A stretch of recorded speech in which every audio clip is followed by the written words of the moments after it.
একজন সাহাবীর নাম হলো আব্দুল্লাহ আর একজন সাহাবীর নাম হলো খুবাইব। সময় থাকলে দুজনকে নিয়ে বলবো।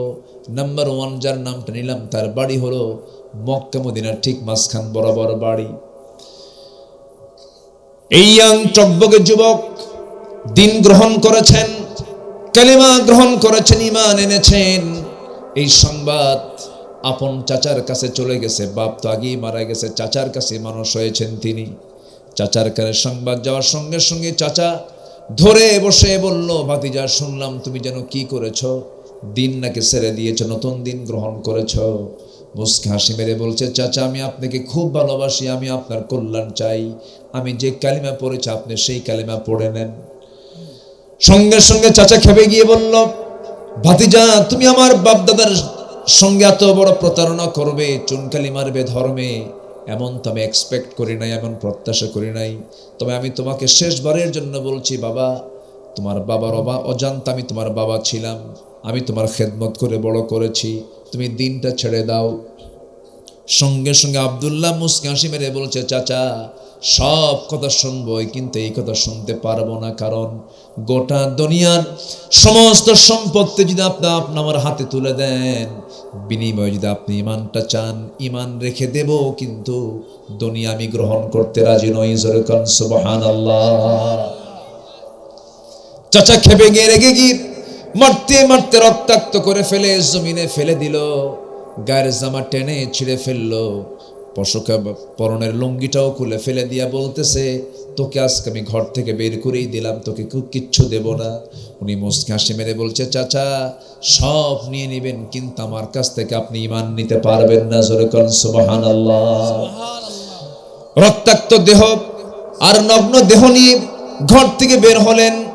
বের হওয়ার পর মার দরজায় গিয়ে নক করলেন, মা দরজা খুলো। মা দরজা খোলা মাত্রই বলছে, মা আমার দিকে তাকায়ও না, আমার চাচা দিন গ্রহণ করার কারণে আমার পরনের লুঙ্গিটা পর্যন্ত খুলে নিয়ে অত্যাচার করেছে।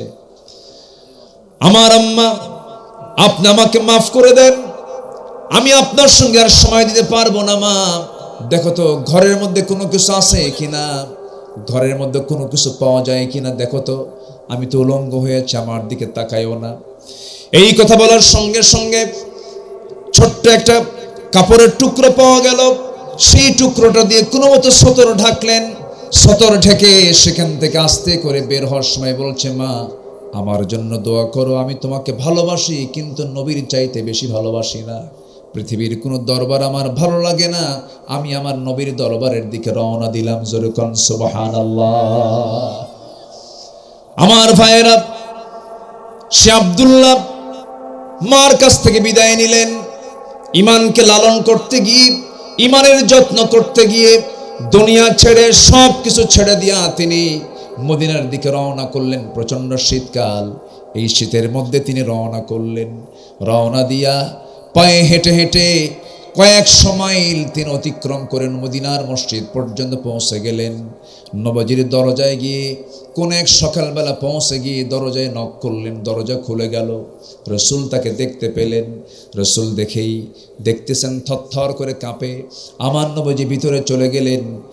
আমার নবী তার ব্যবহৃত সুন্দর দুটো জুব্বা হাতের মধ্যে নিয়ে বাইরে বের হয়ে এসে বলছেন, আব্দুল্লাহ তুমি তো ঠান্ডায় মরে যাবে, কাঁপতেছ, আমার জুব্বাটা তুমি পড়ো। যখন জুব্বাটা পড়ায় দেওয়া হলো, পড়িয়ে দেওয়ার সঙ্গে সঙ্গে রসুল বলছেন, আব্দুল্লাহ কি হয়েছে বলো। সব খুলে বললেন। রসুল বলছেন, ও আমার সাহাবী, তোমার চাচা তোমাকে বস্ত্রহীন করেছে, আর আমি তোমাকে আমার গায়ের শ্রেষ্ঠ জামাটা উপহার দিয়ে দিলাম। জোরে বলি সুবহানাল্লাহ। ঈমান আনলে লস না লাভ? ঈমান আনলে লস না লাভ? ঈমানের লালন করব আমরা। জোরে বলি ইনশাআল্লাহ। কি কোনো কষ্ট হচ্ছে কারো? সমস্যা কি? আমরা ঈমান এনেছি, ঈমানটাকে নিয়ে আমরা টিকে থাকবো। জোরে বলি ইনশাআল্লাহ। দুনিয়া বিক্রি করে নবীর সামনে শূন্য দেহ নিয়ে হাজির হয়েছেন।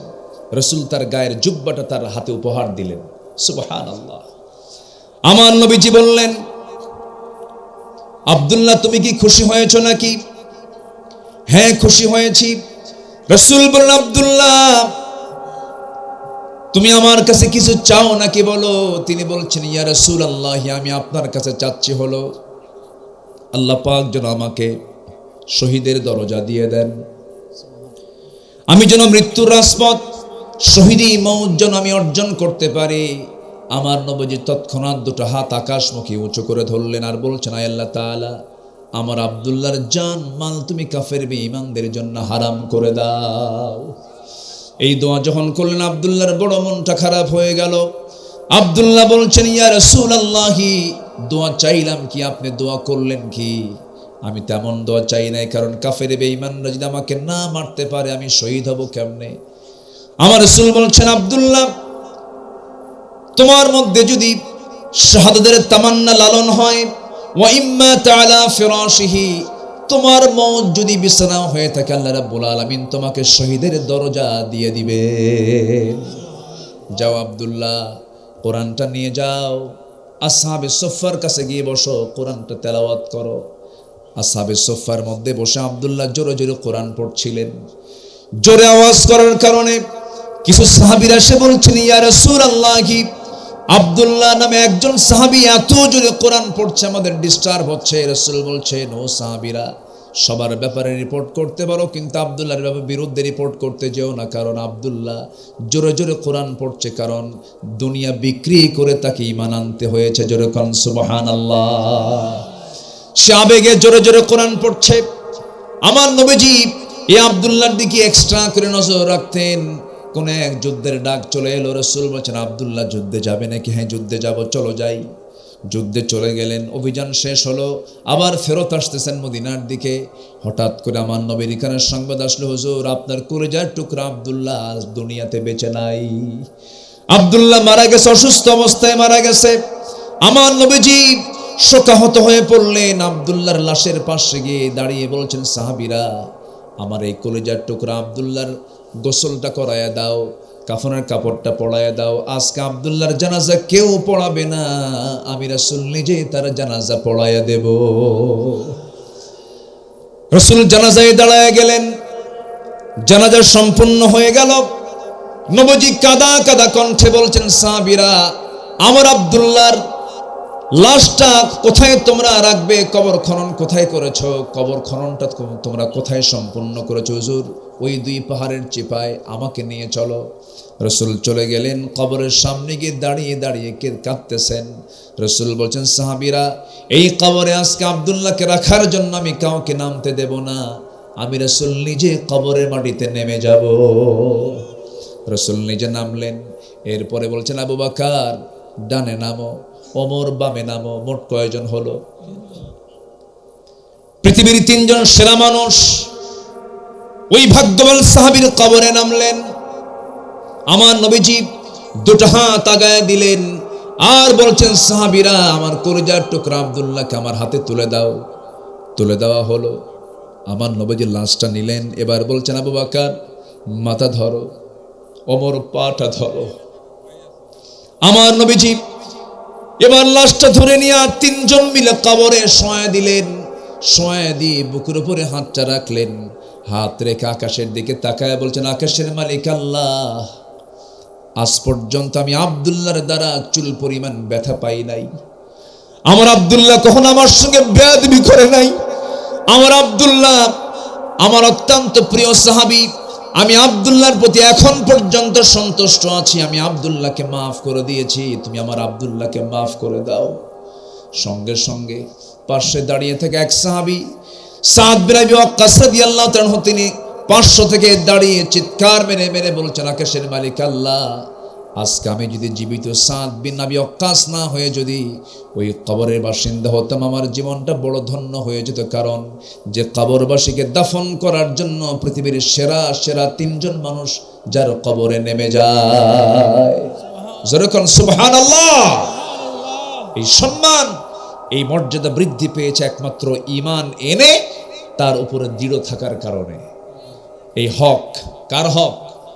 আমার ঈমান আনবো, দৃঢ় থাকবো, এটা কার হক? এটা আল্লাহর অধিকার। কারণ আল্লাহ পাক আমাকে বানিয়েছেন, পাঠিয়েছেন ঈমান এনে টিকে থাকার জন্য। দুটা চলে গেল। নাম্বার 3 হচ্ছে আল্লাহকে ভয় করা। ভয় করবো একমাত্র কাকে? র‍্যাব না রব? বলেন র‍্যাব না রব? র‍্যাব তো বান্দা, রব কে? রব কে?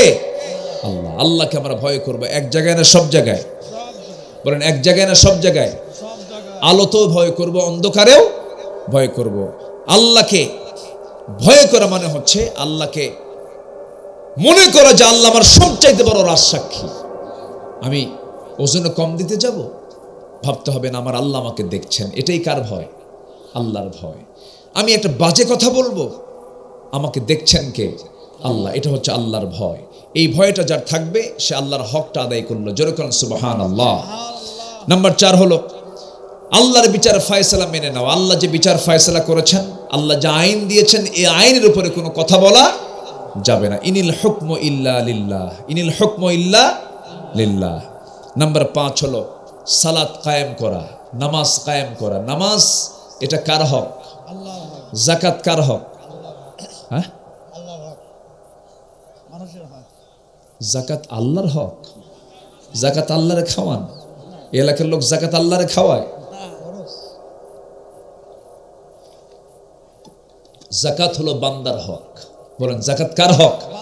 ওয়াফি আমওয়ালিহিম হাক্কুল লিসাইলি ওয়াল মাহরুম। আচ্ছা, যাকাতের টাকা কি মসজিদে দেওয়া যায়? না।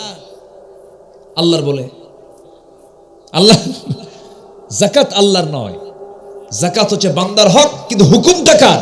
আল্লাহ। হুকুমটা আল্লাহর, কিন্তু হকটা বান্দার। যাকাত আমার দেশে চালু আছে না সুদ চালু আছে? তবে কামারখন্দে মনে হয় সুদ নাই। হ্যাঁ, সুদ আছে? সুদের ধারে পাশে যাওয়া যাবে? আমরা সুদের কাছে যাব না। জোরে বলি ইনশাআল্লাহ। নামাজ কায়েম করব, নামাজ কায়েমের কাজে নিজেকে নিয়োজিত করব। সুদের ধারে পাশে আমরা যাব না। যাকাত ভিত্তিক অর্থনীতি চালু করব। জোরে বলি ইনশাআল্লাহ। নামাজটাকে কন্টিনিউ করব আমরা। নামাজ ছেড়ে দেওয়া যাবে না। যখন কোনো বান্দা দুটো হাত ধৌত করে ওযুর জন্য, নামাজের জন্য, হাতের সুগরা গুনাহগুলো মাফ হয়ে যায়। মুখমণ্ডল যখন ধৌত করে, মুখের সুগরা গুনাহগুলো মাফ হয়ে যায়। মাথা যখন মাসে করে, মাথার সুগরা গুনাহগুলো মাফ হয়ে যায়। দুই পা যখন ধৌত করে, দুই পায়ের সুগরা গুনাহগুলো মাফ হয়ে যায়।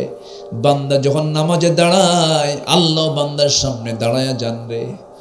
বান্দা যখন রুকু করে, আল্লাহ বলেন বান্দারে তুই আমার কাছে কি চাস, প্রাণ খুলে চেয়ে নে। বান্দা যখন সেজদায় পড়ে, যখন তসবিহ জপতে থাকে, আল্লাহ বলেন ও বান্দা, নামাজের মধ্যে দাঁড়িয়ে দাঁড়িয়ে, রুকুতে সেজদায় পড়ে পড়ে তুই আমার কাছে যা যা চাইলি সমস্ত চাওয়াগুলোকে পাওয়া করে দিয়া আমি আল্লাহ তোর জান্নাতের বাজেট পাস করে দিলাম। 5 ওয়াক্ত নামাজ পড়বেন কারা কারা একটু হাত তুলে দেখান দেখি। জোরে বলি ইয়া আল্লাহ। আমাদেরকে 5 ওয়াক্ত সালাত আদায় করার তৌফিক তুমি আল্লাহ দিয়া দাও। জোরে বলি আমিন। আরো জোরে আমিন। হাত নামান। তাহলে মানুষের ভিতরে থাকা উচিত পশুত্ব না মনুষ্যত্ব? মনুষ্যত্ব।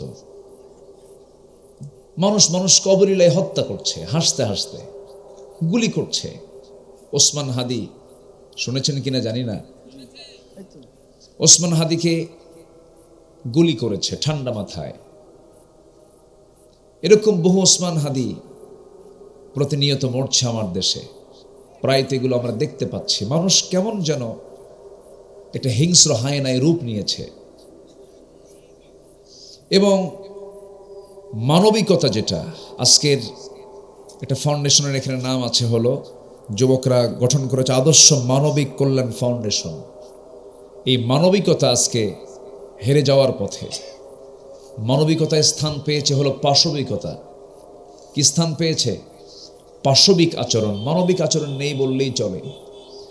একটা মহিলা আত্মহত্যা করেছে, সুইসাইড করেছে, তার লাশটা মর্গে আনা হয়েছে। ময়মনসিংহের হালুয়াঘাটের ঘটনা। মর্গে আনে সরকারের সিস্টেম অনুযায়ী কি করে? ময়না তদন্ত। মর্গে এনে সরকারি বিভিন্ন সিস্টেম সম্পূর্ণ করার জন্য মর্গে আনা হয়েছে। সেই মর্গে রাখা সুইসাইড করা সেই নারীকে ধর্ষণ করা হয়েছে। বলেন, মরেও তো শান্তি নেই। কবরস্থ করা হয়েছে নারীকে, সেখান থেকে তুলে ধর্ষণ করা হয়েছে। 3.5 বছর 3 বছরের শিশু ধর্ষিতা হচ্ছে। একটা মানুষকে মেরে হাড়কে সরিয়ে দিয়ে গোশতগুলোকে টুকরো টুকরো করে কেটে কমোডের ভিতরে ফেলে দিয়ে ফ্লাশ করা হচ্ছে। মানুষ কতটা হিংস্র হলে এই আচরণগুলো প্রকাশ পায়। এই সমস্ত ঘটনাগুলো কোন দেশের ঘটনা? বলেন, কোন দেশের? বাংলাদেশের। আমরা কত চরিত্র সীমা আমরা কত নিচে নেমে ফেলেছি। সম্মানিত ভাইয়েরা, আমরা 20 কোটি মানুষ নিয়ে এই দেশে বসবাস করছি। 54 বছর এই দেশের স্বাধীনতার বয়স। 28 লক্ষ কোটি টাকা বিগত সরকার দেশ থেকে পালানোর সময় তার আগেই পাচার করে নিয়ে চলে গেছে। 28 লক্ষ কোটি টাকা। সম্মানিত ভাইয়েরা, আমার দেশ কি গরিব? গরিব না তো। এই যে মাটি দেখতে পাচ্ছেন, এটা সোনার চেয়েও খাঁটি। আলহামদুলিল্লাহ বলেন। সব ছিল, সব আছে। আমরা যেটা সবচাইতে বেশি ক্রাইসিস ফিল করছি সেটা হলো সৎ যোগ্য নেতৃত্বের মহা সংকটে জাতি ভুগতেছে। আসতে বলবেন না, জোরে বলুন ঠিক কিনা? এই সংকটটাই সবচেয়ে বড় সংকটে আজকে রূপ নিয়েছে। আমার কথা কি বিরক্ত হচ্ছেন কিনা জানি না। আলোচনা চালাবো? জোরে বলি ইনশাআল্লাহ। যার মনে খুব আনন্দ সে থাকে কামার খন্দ। এখন ছন্দ চেঞ্জ হয়ে গেছে। আগে ছিল যার কপাল মন্দ। হুজুর কিন্তু সব খবর জানে। এখন যার মনে থাকে আনন্দ সেই চলে আসে কোথায়? কামার খন্দ। আমি খুবই আনন্দিত আপনারা আজকের মাহফিলকে এত সুন্দর সাজিয়েছেন। মাহফিল সাজাননি, কোরআনকে সাজিয়েছেন। বলি আলহামদুলিল্লাহ। কোথায় সেই বিশ্ব রোড হাইওয়ে, সেখান থেকে ডেকোরেশন করে করে কোরআনকে শোনানোর জন্য আপনারা আহ্বান জানিয়েছেন। আপনাদের এই মেহনত, আপনাদের এই পরিশ্রমকে আল্লাহ তাআলা কবুল এবং মঞ্জুর করে নিন। জোরে বলি আল্লাহুম্মা আমিন।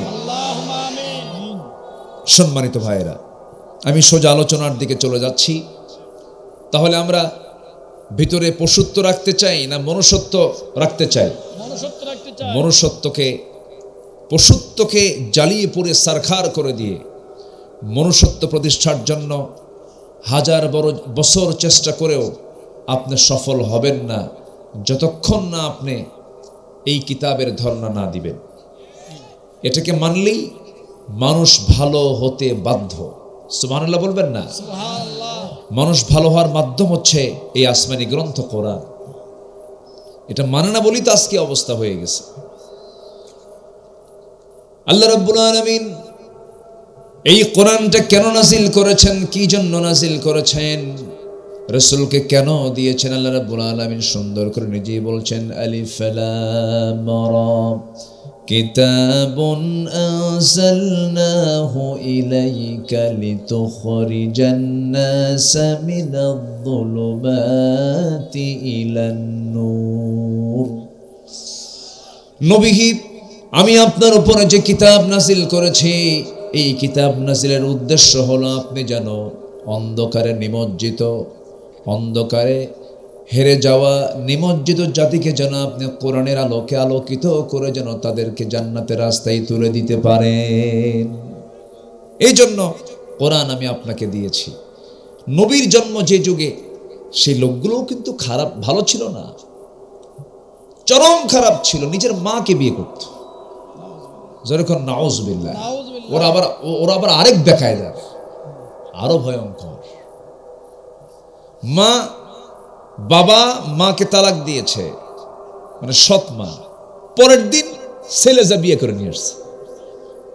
এত অজ্ঞ, এত বর্বর একটা জাতি, শততা বিভক্ত জাতি, সে জাতিকে এক সুতার কাঠিতে আবদ্ধ করেছেন অন্য কিছু দিয়ে নয়, একমাত্র কোরআন দিয়ে। জোরে কোন সুবহানাল্লাহ। আমার দেশের এই মানুষগুলোকে সহজে ভালো করা যাবে না। 54 বছর সব চেষ্টা করেছে, লাভ হয়নি। হয়েছে কিছু লাভ? সুদ কমছে না বাড়ছে? ডাকাতি কমছে না বাড়ছে? গত 31 অক্টোবর আমার প্রোগ্রাম ছিল সয়দাবাদ মোড়ে। আমি 18-19 বছর যাবৎ একটানা সেখানে মাহফিল করি, একই ডেটে একই সময়ে। মাহফিল শেষে আমি উত্তরবঙ্গ অর্থাৎ বগুড়ার দিকে ফিরছিলাম, বগুড়া রংপুরের দিকে মাহফিল। ফেরার পথে আপনাদের কোনাবাড়ি তো মনে হয়, কোনাবাড়ির মোড়েই আমার গাড়ির গতি তখন 70 থেকে 80 কিলোমিটার। দেখি কোন দরবেশ জনে এত বড় একটা ইট গাড়ি বরাবর দিল মেরে। তো ড্রাইভার বলে, হুজুর ব্রেক করি। কে ব্রেক তো করাই যাবে না, পিসাবরা বসে আছে।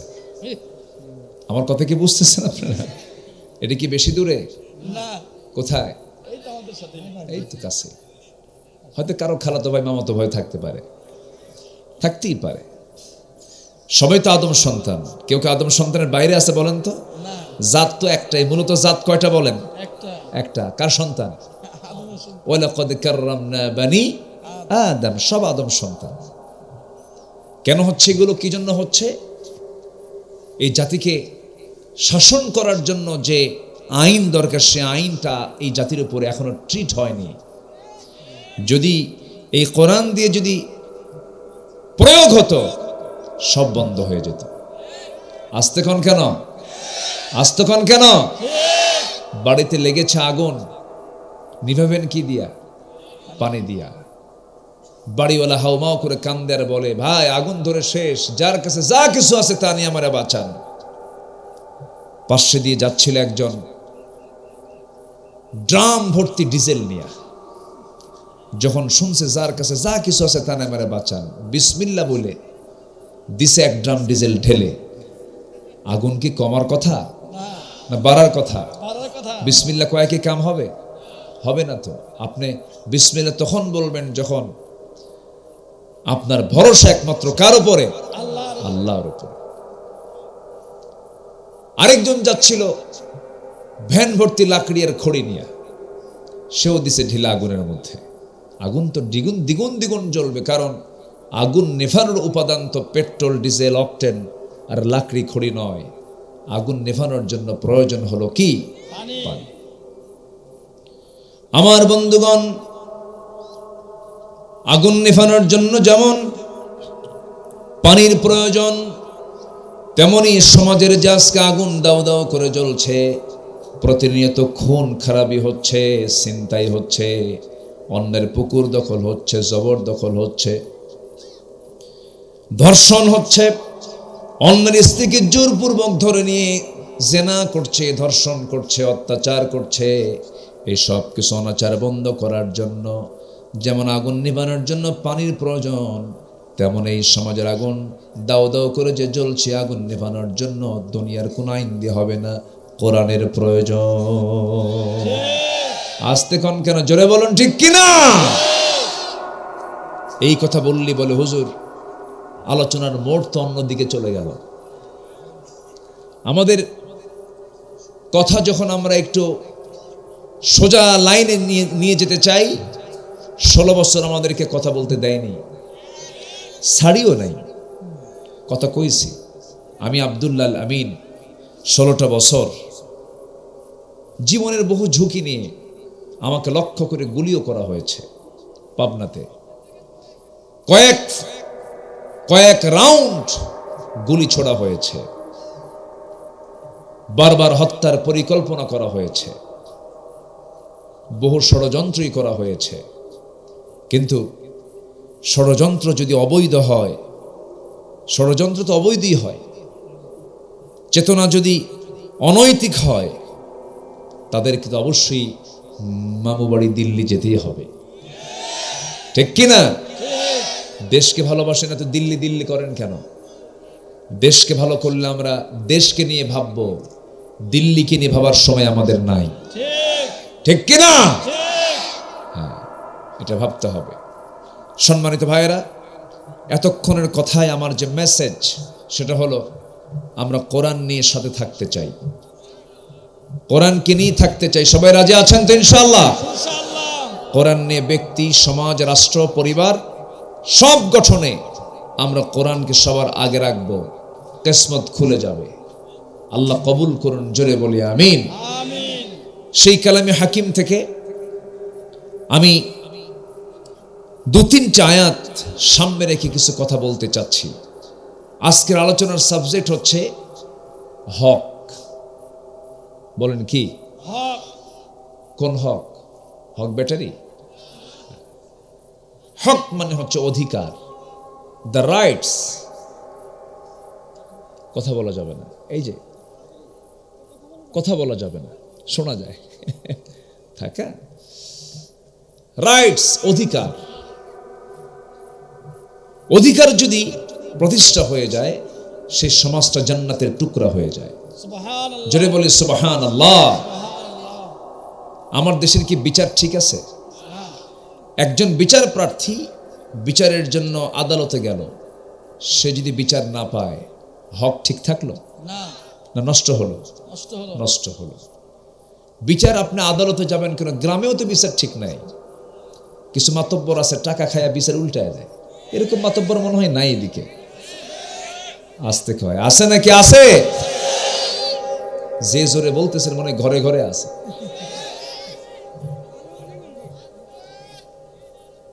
আছে কি না? যে লোকটা অসহায়, তার পক্ষে কথা বলে না, আছে না? আছে না? অথচ দুর্বল লোকের পাশেই দাঁড়ানো উচিত, অসহায়ের পাশেই দাঁড়ানো উচিত। তাকে আরো বেশি পেঁচে ফেলে, এমন প্যাঁচ মারে, সে পেঁচের ঠেলায় সহ্য করতে না পেরে হার্ট স্ট্রোক করে মারাও যায়। এরকম কিছু জালিম মাতব্বরও কিন্তু গ্রামে গ্রামে আছে। আসতে বলবেন না? আছে না? নাই? আচ্ছা, ভাবতেছেন যে আপনি হক নষ্ট করে কিছু টাকা খায়া রাইট অন্যদিকে দিয়ে দিলেন, আপনি পার পাবেন? অসম্ভব। আপনার তাহাজ্জুদ কোনো কাজে আসবে না। বনের সম্পত্তি মেরে খেয়ে 14 বার হজ করবেন, কোনো কাম হবে না।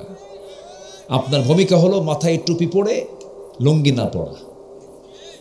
কি না পড়া? লুঙ্গি না পড়া।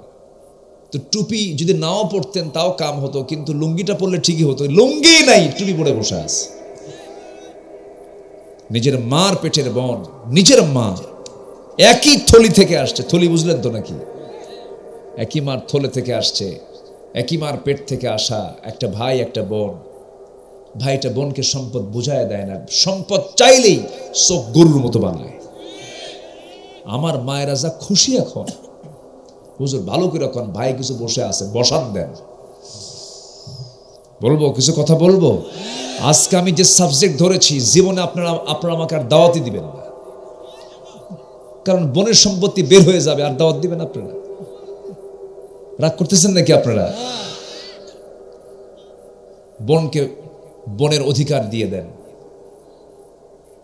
প্রতিবেশীকে প্রতিবেশীর অধিকার দিয়ে দেন, মাকে মার হক দিয়ে দেন, নিজের ভাইকে ভাইয়ের হক দিয়ে দেন। যার যে প্রাপ্যতা বুঝিয়ে দেন, আল্লাহ আপনাকে জান্নাত বুঝায় দিবেন। আর বুঝায় দিবেন না মেরে খাবেন, হক মারবেন, আল্লাহ আপনাকে জাহান্নামের মধ্যে ঘুতায় ঘুতায় ঢোকাবেন। এই কথাগুলো আমার না আল্লাহ? রাগ যদি করেন আমার উপরে রাগ করে লাভ আছে? রাগ করবেন কার উপরে? আল্লাহর উপরে। দেখেন, আল্লাহর উপর রাগ করা যাবে?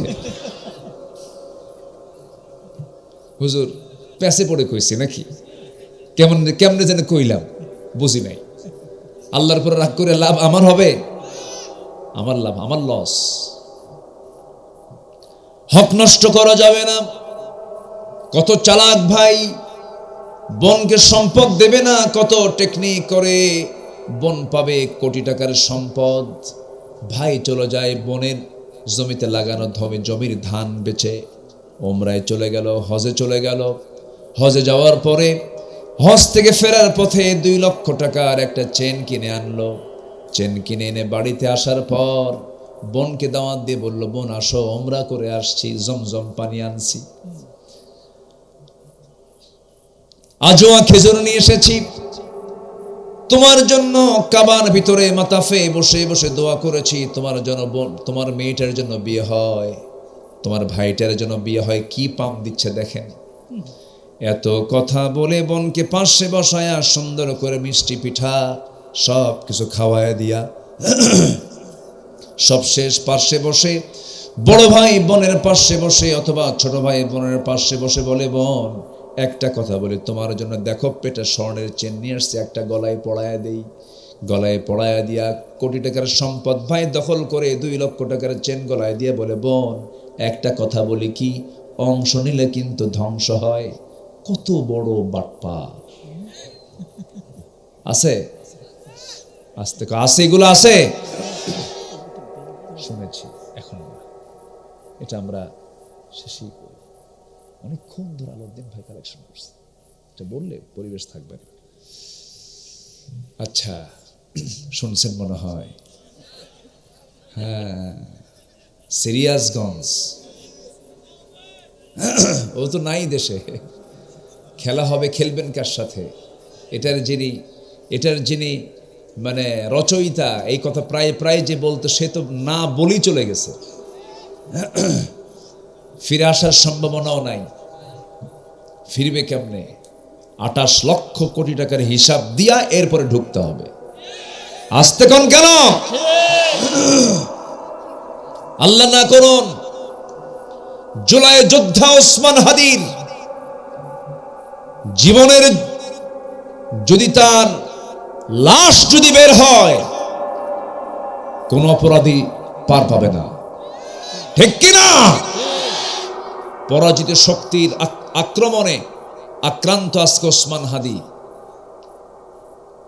চোরাগুপ্তা করে হামলা করে রক্তাক্ত করতে পারো, কিন্তু আদর্শের পতন তোমরা কখনো ঘটাতে পারবা না। সম্মানিত ভাইয়েরা, সম্মানিত বন্ধুগণ, তাহলে হক কি আমরা নষ্ট করব? হক নষ্ট করা যাবে না।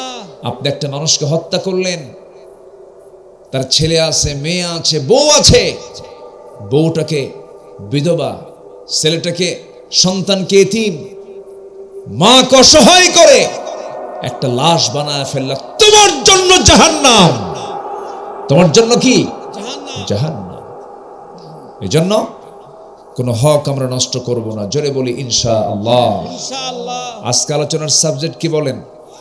হক, অধিকার, রাইটস। আমরা অধিকারকে কখনো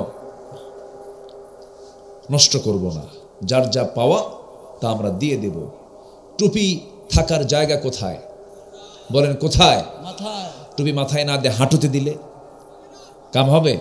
হবে না। জুতা থাকে কোথায়? যদি গলায় দিয়ে দেন হবে? হবে না। যার যেটা দরকার, যেখানে দরকার তার সেখানেই দিয়ে দিতে হবে। এটাই হচ্ছে হক, অধিকার।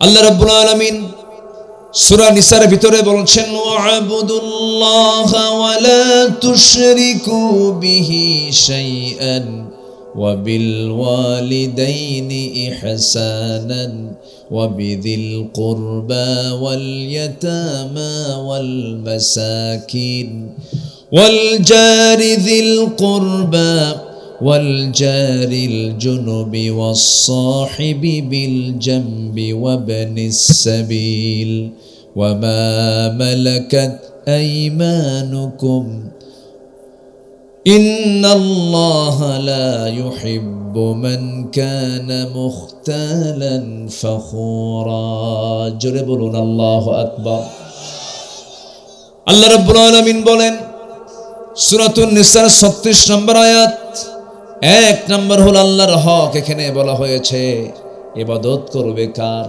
আল্লাহর। ইবাদত করবে কার? আল্লাহর। এক জায়গায় না সব জায়গায়?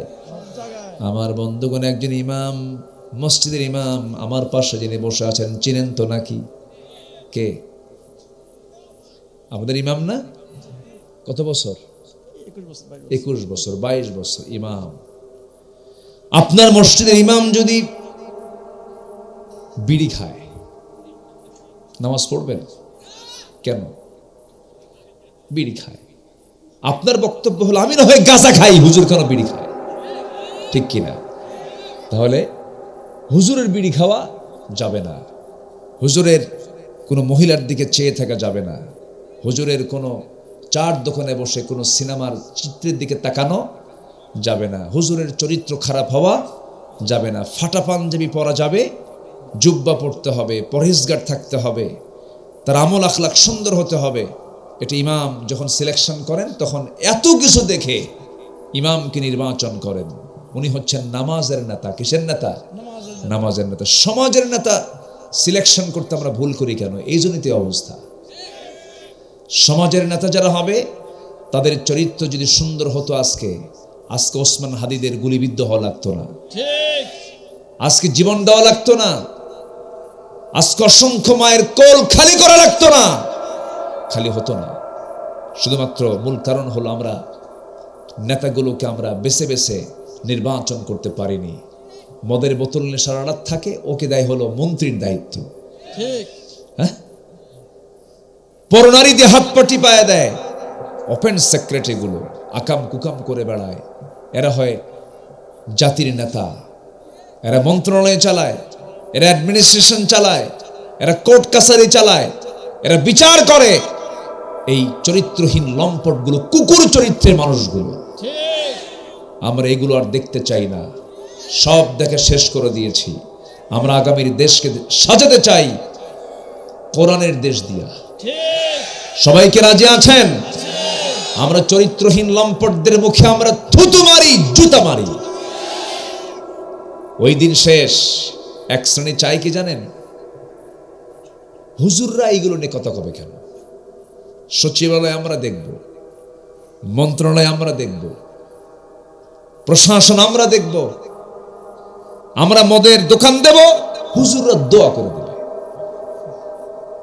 কি কথা কি বুঝতেছেন? হুজুরদের কাজ হচ্ছে দোয়া করা। হুজুররা এই জায়গায় আসে কেন? এটা হচ্ছে ওদের চিন্তা। অনেকদিন আগে একটা গল্প মনে পড়লো। ছোট্ট একটা ছেলে আমার দিকে চেয়ে আছে, মন খারাপ। তো বাচ্চারা তো আর চঞ্চল হয়, হাসি খুশি হয়। তো বাচ্চার মন খারাপ দেখে আমারও কেমন যেন মনে হলো, বাবা তুমি মন খারাপ করে আমার দিকে চেয়ে আসো কেন? কে ভাবছিলাম হুজুররা ভালো হয়, কিন্তু হুজুররা তো ভালো না। কেন? হুজুররা বিয়ে করে আবার বাচ্চা হয়। কি কথা কি বুঝতেছেন? তো মালি হাদার রাসূল ইয়ামশি ফিল আসওয়াক ওয়া ইয়াকুলুত তুআম। আমাদের রাসূল কেমন রাসূল? বাজারেও যায় আবার ভাতও খায়। এটা কাফেররা বলতো। এটা কারা বলতো? তাহলে ওই কাফেরদের কথার সাথে এদের কথার মিল আছে না নাই? একই মোড়ক, কিন্তু একই, মানে শুধু মোড়ক চেঞ্জ, সিস্টেম একই, একই বক্তব্য।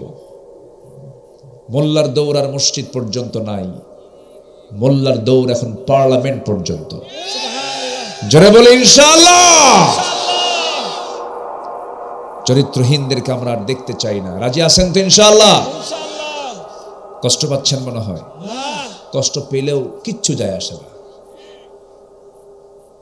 আমি তো আমার বাপের কথা কই নাই, আমি কার কথা বলতেছি? আল্লাহর কথা। আল্লাহর কথা। বোনকে সম্পদ দিবেন না, আপনার ভালো লাগবে না তো।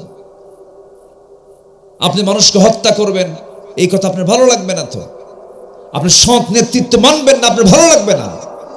এটাই স্বাভাবিক। এই জাতীয় ওয়াজ শুনে সবাই সন্তুষ্ট হবেও না। হক কথা সবার ভালো লাগবে না। যার ওয়াজে 100% লোক খুশি হয়, ওর ওয়াজ ওয়াজই না, ওর ওয়াজ হচ্ছে আওয়াজ।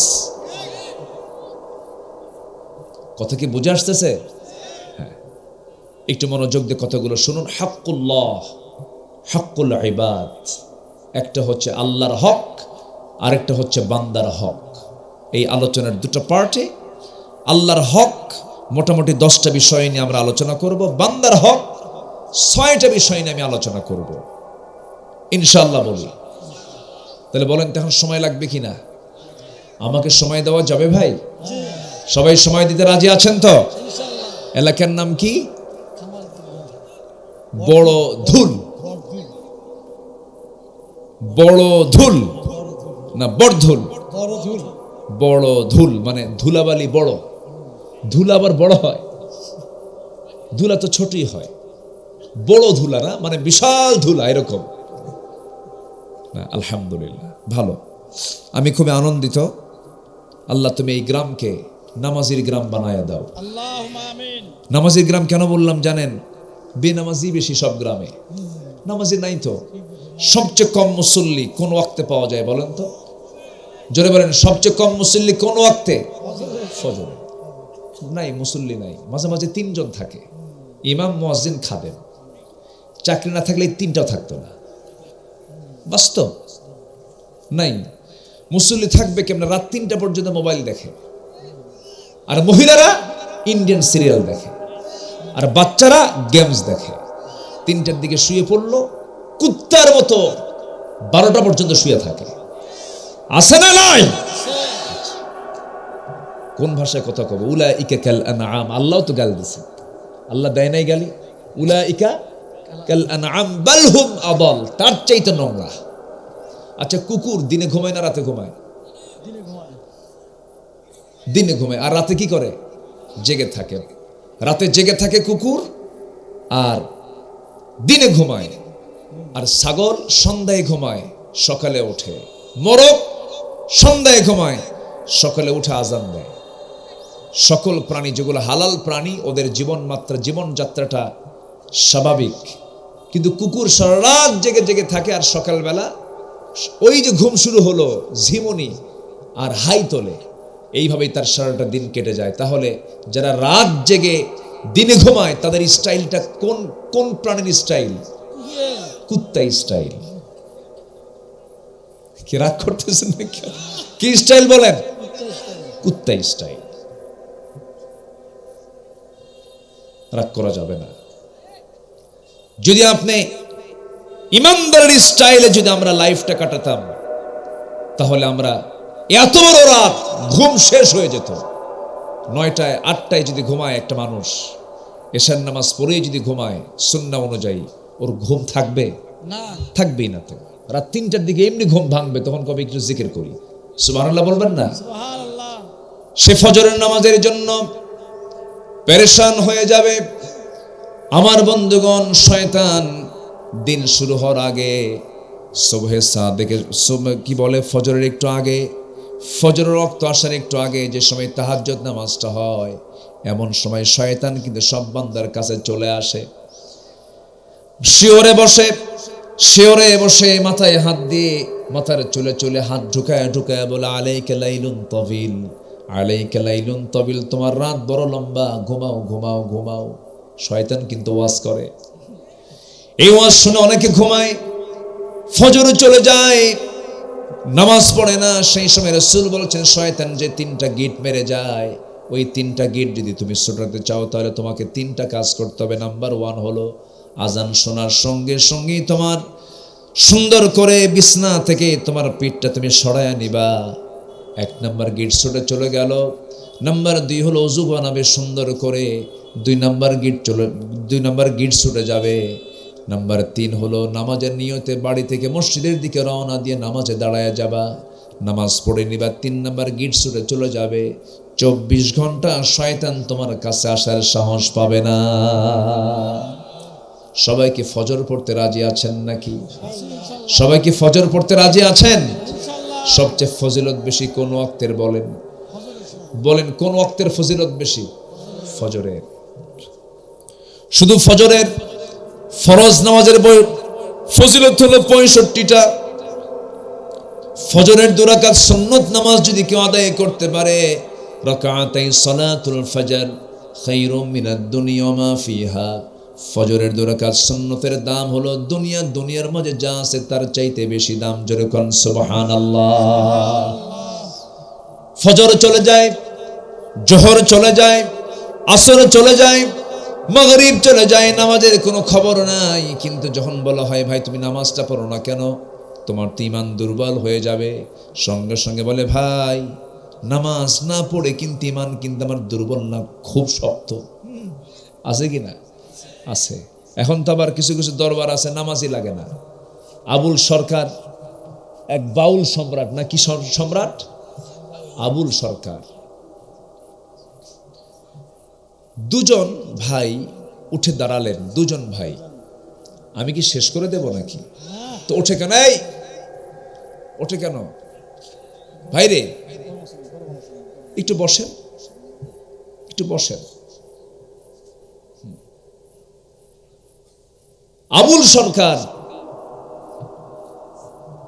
সে তার বক্তৃতায় বলল যে আল্লাহ কোরআনে 7 বার নাচতে কইছে। কোথায় নাচতে কইল? কুল আউযু বিরাব্বিন নাস, মালিকিন নাস, ইলাহিন নাস। তোরাও নাচ। নাউজুবিল্লাহ কবেন না? আচ্ছা বলেন দেখে নাকি সেই নাচ? এখানে নাচ মানে হচ্ছে মানুষ। নাচ মানে কি? মানুষ। আর অর্থ কি? অর্থটা করলো কি? এই সাহসগুলো কেন পায়? দেশে শক্ত আইন নাই। শক্ত আইন থাকলে পরে ফাঁসির মঞ্চে ঝুলিয়ে মারা হতো। আগামীর সরকার আমরা দেখতে চাই এমন সরকার, যে সরকারের আইনে এমন আইন পাশ হবে, রাসূলকে, ইসলামকে, কোরআনকে নিয়ে যারা কটাক্ষ করবে ফাঁসির মঞ্চে ঝুলিয়ে মারা হবে। রাজি আছেন কারা কারা? হাত উঁচু করে দেখান মুসলমান।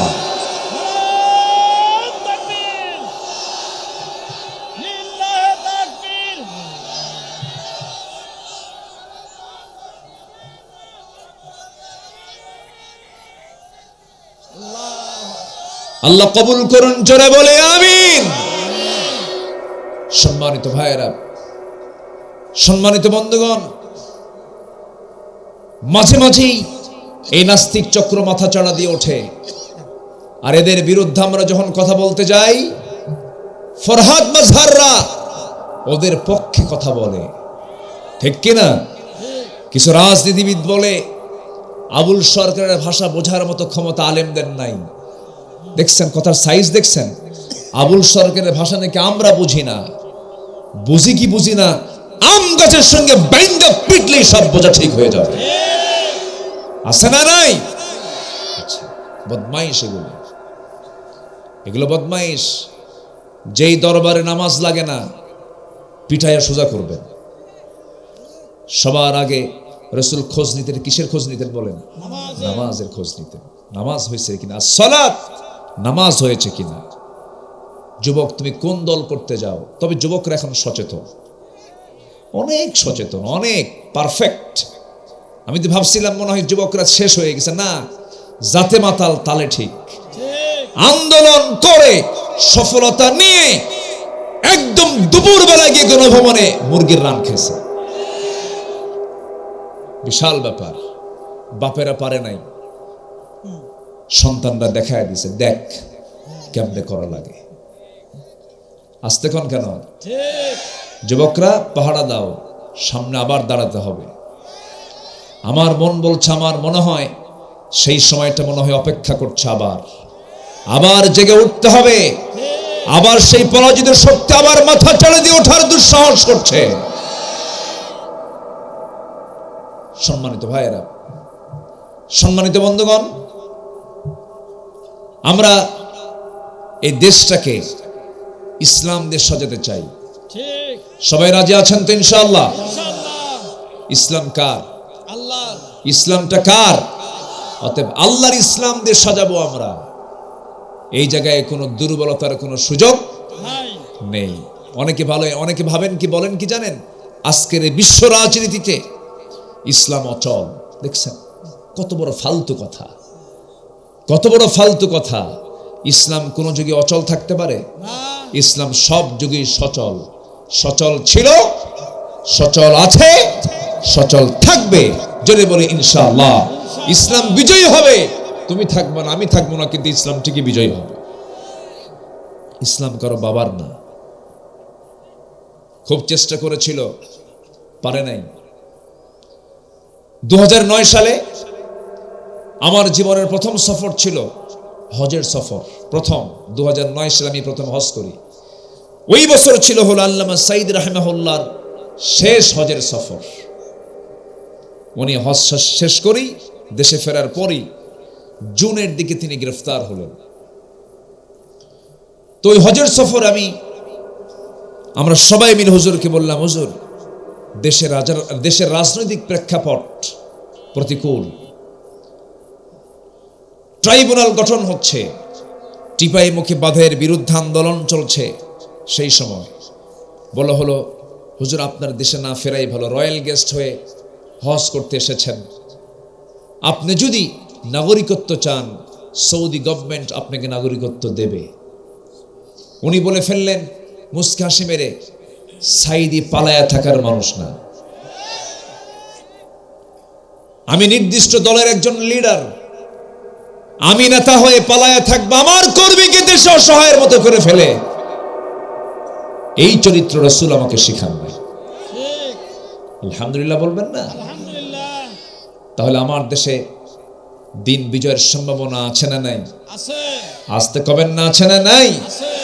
আচ্ছা, উনি বললেন আমি দেশে ফিরবো, আমি দেশে চলে যাব। দেশে ফিরলেন হাসি মুখে, জেলখানায় থাকলেন 13 বছর, এবং তার জীবনের শেষ বিদায়টা ছিল কান্না চেহারা না হাসির চেহারা? হাসির চেহারা। হতাশা নয়, আমাদের তো মূল লক্ষ্য হলো জান্নাত। মূল লক্ষ্য কি বলেন? জান্নাত। কোনো চিন্তা নাই আমাদের। ভয় কি তোমার সঙ্গে খোদা, মনের কাবায় কোরআন বাঁধা, মরলে শহীদ বাঁচলে গাজী, কে বা তোমায় দেয় ফাঁকি। চলো চলো চলো মুজাহিদ, পথে যে এখনো বাকি, ভোলো ভোলো ব্যথা ভোলো, মুছে ফেলো ও আখি। আল্লাহ কবুল করুন, আমিন। আল্লাহ কবুল করুন।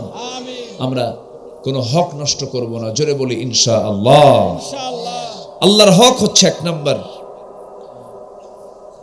কোরআনের আলোকে আল্লাহর হক আদায়ের জন্য বান্দার করণীয় 10টি কাজ। এর মধ্যে 1 নাম্বার হলো বান্দা আল্লাহর সঙ্গে কোনো শরীক স্থাপন করতে পারবে না, শিরকের কাজ করতে পারবে না। শিরিক কাকে বলে?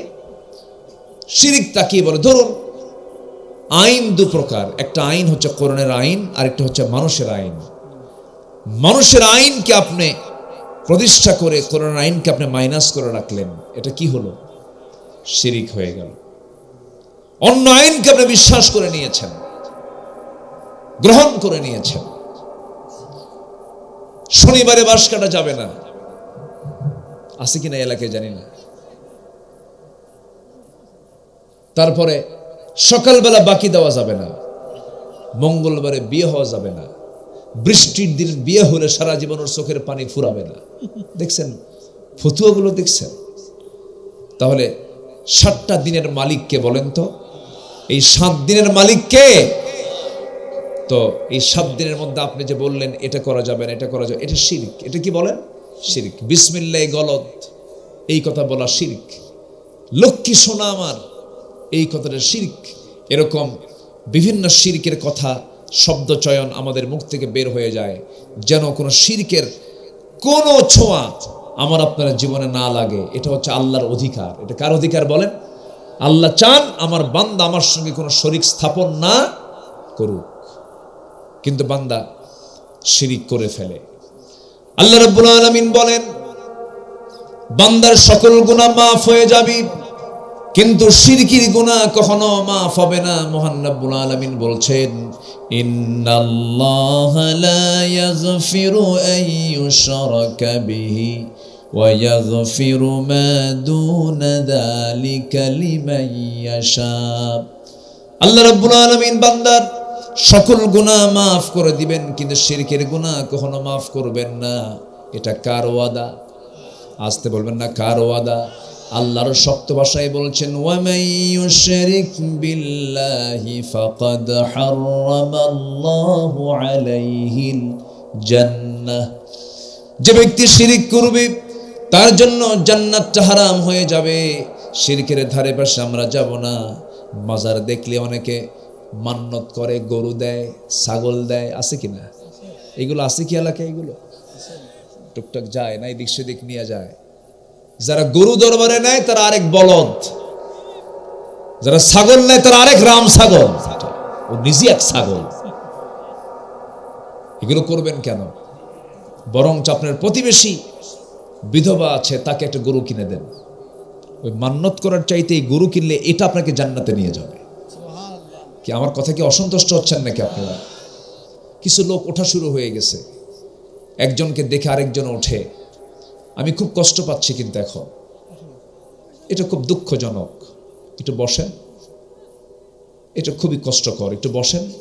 আমি আর একজনকেও আমি যেন উঠতে না দেখি। আর কতক্ষণ কথা বলবো বলেন? আমি তো বেশি সময় আমি আপনাকে কষ্ট দেব না, একটু বসেন। এই জায়গায় বসে যখন কোনো শ্রোতা যখন বক্তা দেখতে পায় উঠে দাঁড়াচ্ছে, আলোচকের কলিজার একটা করে তার যেন ছিটতে থাকে, খুব কষ্ট হয়। কষ্ট হয় না? জি। কষ্ট হয়। উঠবেন না, একটু বসেন। শ্রোতা হয়েছে, আদর্শ শ্রোতা হব। কি শ্রোতা হব বলেন? আদর্শ শ্রোতা। শেষ করে দোয়া করে আত্মীয় স্বজন, মৃত আত্মীয় স্বজন সবার জন্য দোয়া করে ফিনিশিং দিয়ে যাবে। শেষ ভালো যান, সব ভালো তার। ইমাম সাহেব নামাজ একটু লম্বা করছে, যদি কোন তোর নামাজ চলে গেলাম, এটা কি মুসল্লির কাম? বসেন, এখানে বসলেই সোয়াব। যতক্ষণ থাকবেন শুধু গুনাহ মাফ হতে থাকবে। আল্লাহু আকবার। একটু বসেন। একটু আগে ভাগে উঠলে ভালো হতো, একটু আগে উঠলে, 9:30 উঠলে। কিন্তু যে আমার ভাই কালেকশনও করছিলেন, এই জন্য ভাবলাম যে না, একটু আল্লাহর পথে মানুষ দান করছে, দান করুক। তাহলে আল্লাহর হক হলো 10টা। নাম্বার 1 শিরিক না করা। নাম্বার 2 হলো আমরা ঈমান আনবো। এটা কার হক? বান্দার উপরে আল্লাহর হক হচ্ছে তুই ভালো করে ঈমান আন। তুই ভালো করে কি আন? ঈমান ভালো করে আন। আমরা ঈমান আনছি তো নাকি? জি। এই দুজন লোকটা উঠলো কেন? এই যে এই যে এই যে এই যে বসেন, বসেন না, একটু বসেন। ও চাপ, ও শীত তো এখন মনেই তো নাই আমার।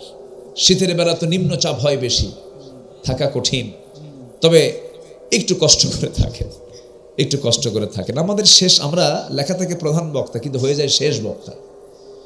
এমন সময় উঠি আমরা যে সময় দুনিয়ার চাপ, বাড়ি যাওয়ার চাপ, ঘুমের চাপ, পেশাবের চাপ, সব চাপ, বিড়ি খাওয়ার চাপ। আমি থাকি মহাচাপে। আমরা ঈমান আনছি তো সবাই নাকি? ভালো করে ঈমান আনছি তো? জি। বিড়ি খাইলেও তো ঈমান আছে তো, সমস্যা কি? বিড়ি খাই, গাঁজা খাই, কত কি করি আমরা। আমরা ভালো ঈমানদার হব। জোরে বলি ইনশাআল্লাহ। ইনশাআল্লাহ। ঈমান আনা যায়, কিন্তু ঈমান রক্ষা করা খুব কিন্তু সহজ নয়। আমরা ঈমানকে রক্ষা করব। জোরে বলি ইনশাআল্লাহ। ইনশাআল্লাহ। ঈমান এনেছি আমরা, ঈমানকে রক্ষা করতে হবে, ঈমানের লালন করতে হবে, ঈমানের যত্ন করতে হবে। কারণ ঈমানটা এমন একটা বিষয়ের নাম, যদি আপনি যত্ন না করেন শয়তান ছো মেরে নিয়ে চলে যাবে ঈমানটাকে। ইউসবিহু মুমিনান ওয়া ইউমসি কাফিরান। সকালবেলা ঈমান থাকবে, বিকালবেলা কাফের হয়ে যাবে শেষ জামানায়।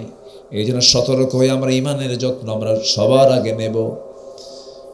ঈমান আনা যায়, কিন্তু ঈমানটাকে টিকে রাখা বড় কঠিন। এই মুহূর্তে দুজন সাহাবীর কথা মনে হয়ে গেল। একজন সাহাবীর নাম হলো আব্দুল্লাহ, আর একজন সাহাবীর নাম হলো খুবাইব। সময় থাকলে দুজনকে নিয়ে বলবো। নাম্বার 1 যার নামটা নিলাম, তার বাড়ি হলো মক্কা মদিনার ঠিক মাঝখান বরাবর বাড়ি। এই ইয়াং টকবকে যুবক দিন গ্রহণ করেছেন, কালিমা গ্রহণ করেছেন, ঈমান এনেছেন। এই সংবাদ আপন চাচার কাছে চলে গেছে। বাপ তো আগেই মারা গেছে, চাচার কাছে মানুষ হয়েছেন তিনি। চাচার কাছে সংবাদ যাওয়ার সঙ্গে সঙ্গে চাচা ধরে বসে বলল, ভাতিজা শুনলাম তুমি যেন কি করেছো, দিন নাকি ছেড়ে দিয়েছো, নতুন দিন গ্রহণ করেছো।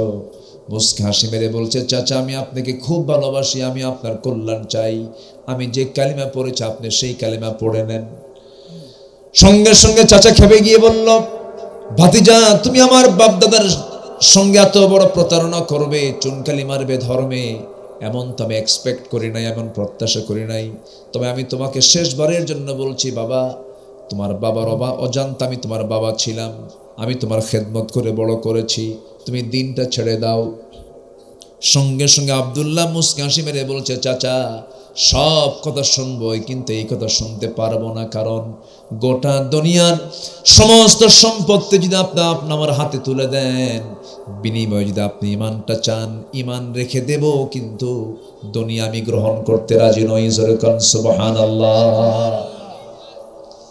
চাচা খেপে গিয়ে রেগে গিয়ে মারতে মারতে রক্তাক্ত করে ফেলে জমিনে ফেলে দিল, গায়ের জামা টেনে ছিঁড়ে ফেললো, পশকা পরনের লুঙ্গিটাও খুলে ফেলে দিয়া বলতেছে, তোকে আজকে আমি ঘর থেকে বের করেই দিলাম, তোকে কিচ্ছু দেব না।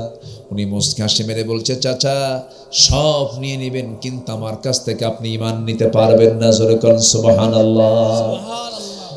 রক্তাক্ত দেহ আর নগ্ন দেহ নিয়ে ঘর থেকে বের হলেন।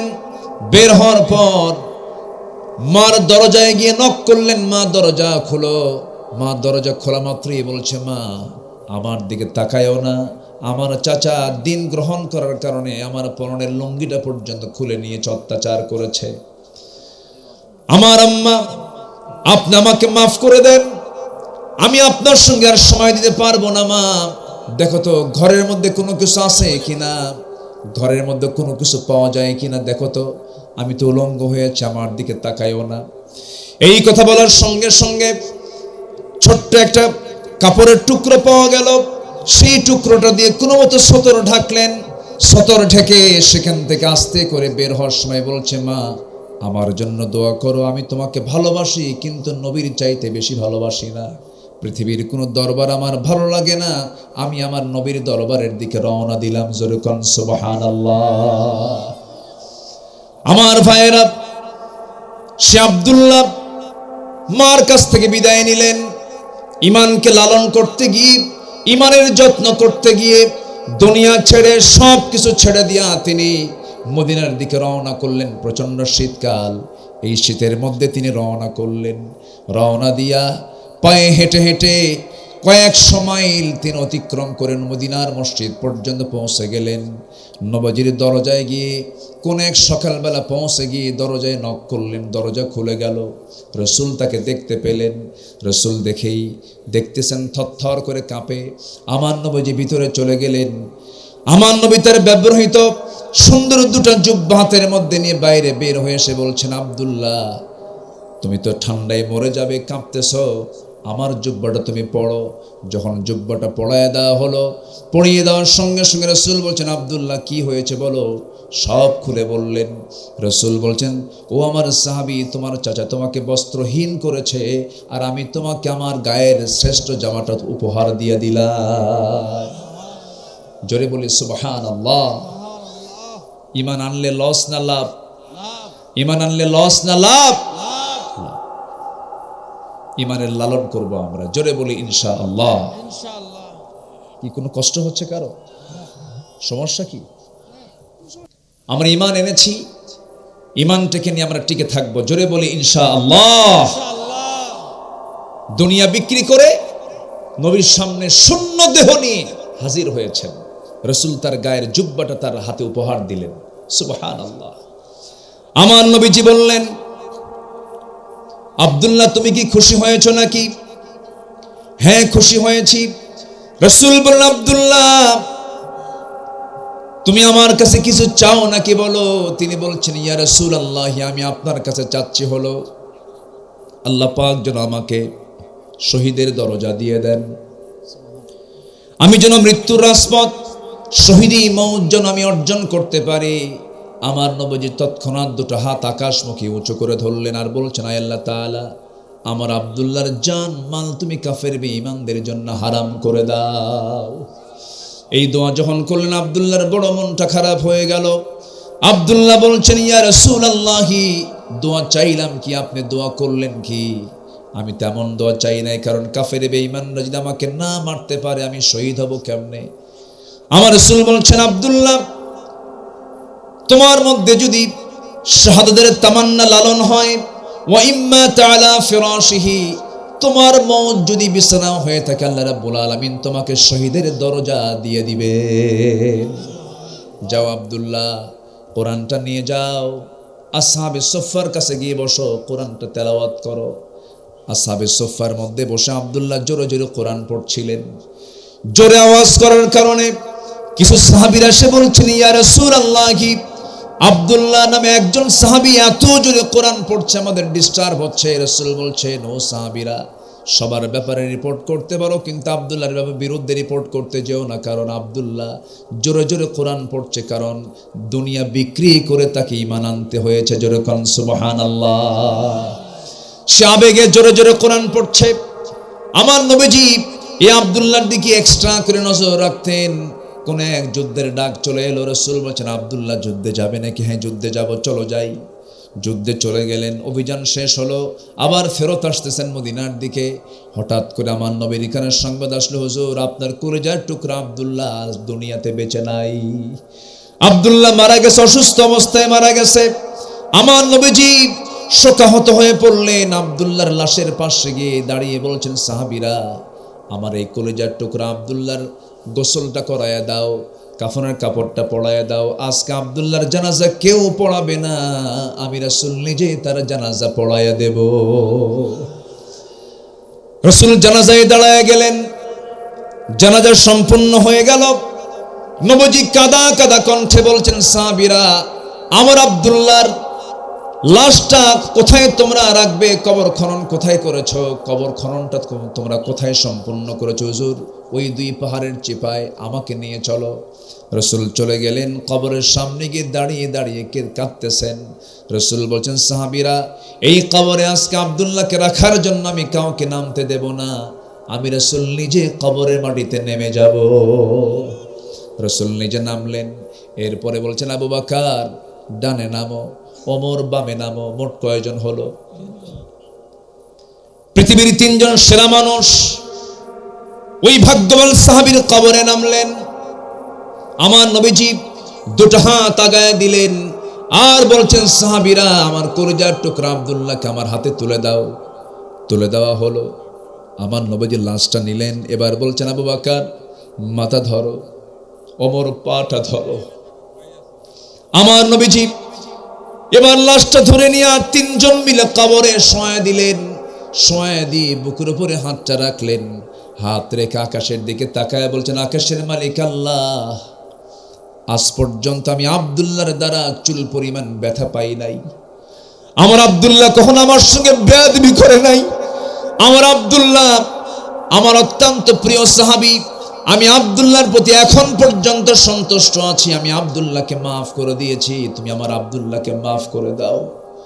সঙ্গে সঙ্গে পাশে দাঁড়িয়ে থেকে এক সাহাবী সাদ বিন আবি ওয়াক্কাস রাদিয়াল্লাহু তাআলা, তিনি পার্শ্ব থেকে দাঁড়িয়ে চিৎকার মেরে মেরে বলছেন, আকাশের মালিক আল্লাহ, আজকে আমি যদি জীবিত সাদ বিন আবি ওয়াক্কাস না হয়ে যদি ওই কবরের বাসিন্দা হতাম, আমার জীবনটা বড় ধন্য হয়ে যেত। কারণ যে কবরবাসীকে দাফন করার জন্য পৃথিবীর সেরা সেরা তিনজন মানুষ যার কবরে নেমে যায়, যেরকম সুবহানাল্লাহ। এই সম্মান, এই মর্যাদা বৃদ্ধি পেয়েছে একমাত্র ঈমান এনে তার উপরে দৃঢ় থাকার কারণে। এই হক কার হক? আমার ঈমান আনবো, দৃঢ় থাকবো, এটা কার হক? এটা আল্লাহর অধিকার। কারণ আল্লাহ পাক আমাকে বানিয়েছেন, পাঠিয়েছেন ঈমান এনে টিকে থাকার জন্য। দুটো চলে গেল। নাম্বার 3 হচ্ছে আল্লাহকে ভয় করা। ভয় করবো একমাত্র কাকে? আল্লাহকে। রব না রব? বলেন, রব না রব? রব তো বান্দা, রবকে? রবকে আল্লাহ। আল্লাহকে আমরা ভয় করবো। এক জায়গায় না সব জায়গায়? বলেন, এক জায়গায় না সব জায়গায়? আলোতেও ভয় করব, অন্ধকারেও ভয় করব। আল্লাহকে ভয় করা মানে হচ্ছে আল্লাহকে মনে করা যে আল্লাহ আমার সবচাইতে বড় রাজসাক্ষী। আমি ওজনে কম দিতে যাব, ভাবতে হবে না আমার আল্লাহ আমাকে দেখছেন। এটাই কার ভয়? আল্লাহর ভয়। আমি একটা বাজে কথা বলবো, আমাকে দেখছেন কে? আল্লাহ। এটা হচ্ছে আল্লাহর ভয়। এই ভয়টা যার থাকবে সে আল্লাহর হকটা আদায় করলো। যেরকম সুবহানাল্লাহ। নাম্বার 4 হলো আল্লাহর বিচার ফয়সালা মেনে নাও। আল্লাহ যে বিচার ফয়সালা করেছেন, আল্লাহ যে আইন দিয়েছেন, এই আইনের উপরে কোনো কথা বলা যাবে না। ইনিল হুকমু ইল্লা লিল্লাহ, ইনিল হুকমু ইল্লা লিল্লাহ। নাম্বার 5 হলো সালাত কায়েম করা, নামাজ কায়েম করা। নামাজ এটা কার হক? যাকাত কার হক? হ্যাঁ, জাকাত আল্লাহর হক, জাকাত আল্লাহরে খাওয়ান। এলাকার লোক জাকাত আল্লাহরে খাওয়ায়। জাকাত হলো বান্দার হক। বলেন জাকাত কার হক? অফি আমওয়ালিহিম হাক্কুল লিসাইলি ওয়াল মাহরুম। আচ্ছা, জাকাতের টাকা কি মসজিদে দেওয়া যায়? না। আল্লাহর বলে, আল্লাহ জাকাত আল্লাহর নয়, জাকাত হচ্ছে বান্দার হক, কিন্তু হুকুমটা কার? আল্লাহ। হুকুমটা আল্লাহর, কিন্তু হকটা বান্দার। জাকাত আমার দেশে চালু আছে না সুদ চালু আছে? সুদ চালু আছে। তবে কামারখন্দে মনে হয় সুদ নাই। হ্যাঁ, সুদ আছে? সুদের ধারে বসে যাওয়া যাবে? আমরা সুদের কাছে যাব না। জোরে বলি ইনশাআল্লাহ। ইনশাআল্লাহ। নামাজ কায়েম করব, নামাজ কায়েমের কাজে নিজেকে নিয়োজিত করব। সুদের ধারে পাশে আমরা যাব না। যাকাত ভিত্তিক অর্থনীতি চালু করব। জোরে বলি ইনশাআল্লাহ। ইনশাআল্লাহ। নামাজটাকে কন্টিনিউ করব আমরা। নামাজ ছেড়ে দেওয়া যাবে না। যখন কোনো বান্দা দুটো হাত ধৌত করে ওযুর জন্য, নামাজের জন্য, হাতের সুগরা গুনাহগুলো মাফ হয়ে যায়। মুখমণ্ডল যখন ধৌত করে, মুখের সুগরা গুনাহগুলো মাফ হয়ে যায়। মাথা যখন মাসে করে, মাথার সুগরা গুনাহগুলো মাফ হয়ে যায়। দুই পা যখন ধৌত করে, দুই পার সুগরা গুনাহগুলো মাফ হয়ে যায়। বান্দা যখন নামাজে দাঁড়ায়, আল্লাহ বান্দার সামনে দাঁড়ায়া যান রে। বান্দা যখন রুকু করে, আল্লাহ বলেন বান্দারে তুই আমার কাছে কি চাস, প্রাণ খুলে চেয়ে নে। বান্দা যখন সেজদায় পড়ে, যখন তসবিহ জপতে থাকে, আল্লাহ বলেন ও বান্দা, নামাজের মধ্যে দাঁড়িয়ে দাঁড়িয়ে, রুকুতে সেজদায় পড়ে পড়ে তুই আমার কাছে যা যা চাইলি, সমস্ত চাওয়াগুলোকে পাওয়া করে দিয়া আমি আল্লাহ তোর জান্নাতের বাজেট পাস করে দিলাম। 5 ওয়াক্ত নামাজ পড়বেন কারা কারা একটু হাত তুলে দেখান দেখি। জোরে বলি ইয়া আল্লাহ। আমাদেরকে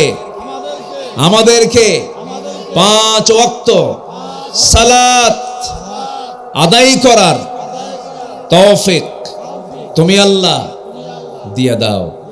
জোরে বলি আমিন। আরো জোরে আমিন। হাত নামান। এই গ্রামের বাসিন্দা কারা কারা একটা হাত তুলে দেখেন দেখি। মাশাআল্লাহ, আলহামদুলিল্লাহ, মাশাআল্লাহ। হাত নামান। গ্রামের বাসিন্দা অনেক আছেন। আজকে ফজর হবে কোথায় দেখছেন? ভলিউম নাই কিন্তু। আজকে ফজর হবে কোথায় বলেন?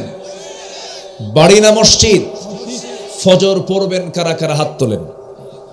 কারা কারা ফজর পড়বেন দেখি? হাত তোলেন দেখি। ফজর পড়বেন মসজিদে, সুন্দরভাবে ফজর পড়বেন কারা কারা? হাত তোলেন দেখি। ইয়া আল্লাহ, সারা জীবন 5 ওয়াক্ত নামাজ আদায় করা তৌফিক তুমি আল্লাহ দিয়া দাও। জোরে বলি আমিন। ইমাম সাহেব আজকে চেক করবেন ফজরে কয়জন গেছে। ঠিক আছে? খুব সুন্দর। আপনারা কষ্ট পাচ্ছেন নাকি আপনারা? বলি আলহামদুলিল্লাহ। এত রাতে বসে থাকা এটা বিশাল বড় জিহাদের কাজ, কিন্তু এই ঠান্ডায় বসে আছেন, এটা বিশাল বড় চেষ্টা। আলহামদুলিল্লাহ। সারা রাত। আচ্ছা ঠিক আছে, থাকেন, আমি চলে যাব। মাশাআল্লাহ। হজ করব। হজ করা কার হক? জোরে জোরে বলেন, কার হক? কার হক? ওয়াতিমুল হাজ্জা ওয়াল উমরাতা লিল্লাহ। আল্লাহ পাক আমাকে মাস 3 আগে উমরায় নিয়েছিলেন। গিয়েছিলাম, আমার ছেলে মেয়ে বউ বাচ্চা সব নিয়ে গেছিলাম। 7 জন একসাথে ছিলাম। মদিনায় গিয়েছিলাম। এবার একটা ভিন্ন একটা সফর ছিল। সেই সফরে আমার খুব সুন্দর লেগেছে বছরের সফরটা। বিশেষ করে মদিনায় রাউদাতুম মিন রিয়াদিল জান্নাহ, রাউদাতুম মিন রিয়াদিল জান্নাহ, অর্থাৎ নবীর কবর আর নবীর মেম্বার এর মাঝখানের অংশকে রাসূল বলেছেন এটা দুনিয়ার জান্নাতের টুকরা। সুবহানাল্লাহ। তো আমি ভিতরে ঢুকলাম। ঢোকার পর সময় পাওয়া যায় অনলি 10 মিনিটস। 10 মিনিটের চাইতে বেশি। খুলে বলে সূরা সূরা, তাড়াতাড়ি যা, এরকম বলে। ভিতরে ঢুকেই আমি বসে আছি। আমার ছেলে ছিল সাথে, একটা ছেলে সে ছিল। তা আমাকে দেখেই কিছু প্রবাসী ওখানে চাকরি করে, কিশোরগঞ্জ, ময়মনসিংহ ওই এলাকার লোক কিছু চাকরি করে, পরিচ্ছন্ন কর্মী তারা, নাজ্জাফা। তো আমাকে দেখেই তারা দৌড় মেরে এসে সালাম কালাম দিয়ে বলে, হুজুর আপনি আসছেন? হ্যাঁ আসছি। তো বলতেছে হুজুর আপনি ভিতরে ঢুকছেন, সময় তো খুব কম, দেখি তো কি করা যায়। তো ওরা গিয়ে ওখানকার যে অ্যাডমিনিস্ট্রেশন প্রশাসনিক কর্মকর্তা তাদের কাছে গিয়ে আমার ব্যাপারে এমন কওয়া কইছে, আমি যা না তার চেয়ে ডাবল ডাবল কিছু কইছে। আমার দেশের মানুষ কিন্তু আবার পাম মারতে ভালো ভালো, এমন তেল মারতে পারে বুঝলেন, এমন তেল মারছে প্রশাসনিক কর্মকর্তা নিজে সব কাজ ফেলে থুইয়া আমার কাছে এসে হাতটা ধরে আমাকে আস্তে করে নিয়ে এমন জায়গায় বসাইছে, একদম নবীর কবরের সাথে প্রথম কাতারের প্রথম সিটটা আমাকে দিয়েছে। সুবহানাল্লাহ। বসলাম, আমাকে একটা ইনটেক জমজমের পানি দিল, আজোয়া খেজুর দিল, কিছু আতর দিল। বসলাম, বসে আমি যেখানে বসে আছি তার বাম পাশেই মাত্র 3 হাত দূর হবে আমার নবীজির কবর। নবীজি শুয়ে আছেন। আল্লাহি, আল্লাহর কসম করে বলছি, আমার যেন মনে হচ্ছিল আমার নবীজির গায়ের ঘ্রাণ আমার নাকে ধাক্কা খাচ্ছে। আমি হারিয়ে যাচ্ছিলাম 1500 বছর আগের দিকে। আমি ডান দিকে তাকাই, আমার নবীজির মিম্বার, বাম দিকে তাকাই আমার নবীজির কবর। মা বাইনা বাইতি ওয়া মিম্বারি রাউদাতুম মিন রিয়াদিল জান্নাহ। আমার নবীজি কত হেঁটেছেন ওই দিক দিয়ে, সব সময় চলাফেরা করেছেন ওই দিক দিয়ে।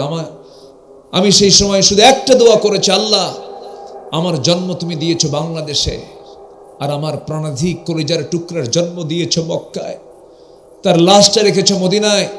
তোমার কাছে প্রার্থনা, ও আল্লাহ বিআইয়ি আরদিন তামুত, কোন জমিনে মৃত্যু হবে জানি না, তবে মৃত্যুর দিনটা তুমি ফয়সালা রেখো, আমার মৃত্যু যেন মদিনায় হয়।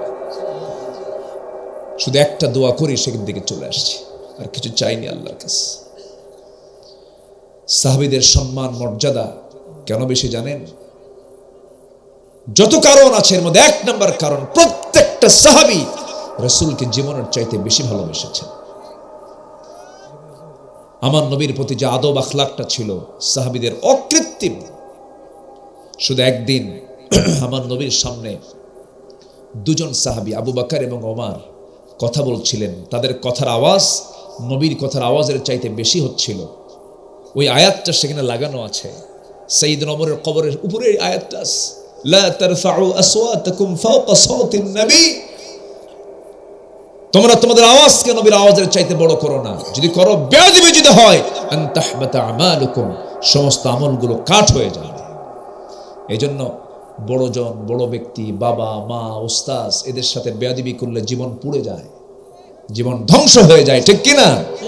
আমরা এগুলোকে মাথায় রাখবো, জোরে বলি ইনশাআল্লাহ। ইনশাআল্লাহ। হজ করব কার জন্য বলেন তো? ওমরা করব কার জন্য? এটা কার হক? আল্লাহর হক। রোজা নাম্বার 7, রোজা এটাও কার হক? as-sawmu li wa ana ajzi bihi, আল্লাহু আকবার বলেন। এই রোজা পালন করা আল্লাহর হক, হজ করা আল্লাহর হক, সালাত কায়েমের কাজ এটা আল্লাহর হক। এই সালাত আবার কায়েম মানে হলো 2 প্রকার, একটা হলো ব্যক্তিগত জীবনে বাস্তবায়ন করা, আবার রাষ্ট্রীয় জীবনে নামাজ কায়েমের জন্য চেষ্টা করা। আমার বন্ধুগণ, এক কথা একটা কথা বলে দিচ্ছে সবার কাছে, একটা কথাই বলবো, আমরা আগামীর সরকারকে নামাজের সরকার দেখতে চাই। ইনশাআল্লাহ। দেখতে চান কি? জি। কিসের সরকার বলেন? নামাজের সরকার। নামাজের সরকার। যদি আমার দেশে আজকে নামাজ কায়েম হয়ে যেত, নামাজ কায়েম যদি থাকতো, আমি কসম শপথ করে বলতে চাচ্ছি, নামাজি আজকে বাংলাদেশে মাত্র 5%, 100-তে 5 জন নামাজ পড়ে। নামাজ যদি কায়েম হয়ে যেত, এটা সম্পূর্ণ উল্টা হতো, নামাজি হতো 95%, বেনামাজি হতো 5%। ঠিক। অতএব সে নামাজ কায়েম হোক, সবাই চান না ইনশাআল্লাহ? ইনশাআল্লাহ। আল্লাহ কবুল করুন, জোরে বলি আমিন। আমিন। নাম্বার 8 হলো তওবা করা। তওবা করব কার কাছে? আল্লাহর কাছে। যার গুনাহ আছে তার তওবা প্রয়োজন। আমাদের তো কারো গুনাহ নাই। গুনাহ আছে? মিছা কথা হয়, ওজনে কম বেশি হয়, হয় হয় হয়, ওজনে কম বেশি হয়ে যায়। আমার বহুদিন আগে আমি এক দোকানে মাছ কিনতে গেছি, তো মাছ কিনবো আমি, আমাকে দেখেই লম্বা একখান সালাম দেবে, হুজুর আমি আপনার দারুণ ভক্ত, আমি আপনার ওয়াজ শুনি, কিন্তু বলতেছে না যে আপনি আমার থেকে মাছ নেন। তো ভাবলাম সে যখন আমার ভক্ত, আমি নিজেই বললাম ভাই আমার কিছু মাছ লাগবে, মাছ দেন। তো মাছের ওজন করে, সেই সময় ওজন করতে দাড়ি পাল্লা দিয়া, এখন তো কি জানি ডিজিটাল আছে, এখন আগে তো মাপতো এরকম করে, তো মাপে দেখি সে আমাকে একদম হেলে দুলে দিল, একদম হেলে দিল, মানে আমাকে যেন মানে হাফ কেজি যেন বেশি দিল, এরকম ধরনের। তো বললাম ভাই মোহাব্বতের জায়গায় থাকুক, ওজনটা ঠিক থাক, সমান সমান দেন। হুজুর মোহাব্বতে দিলাম, হুজুর দোয়া করবেন আল্লাহ বরকত দিবেন।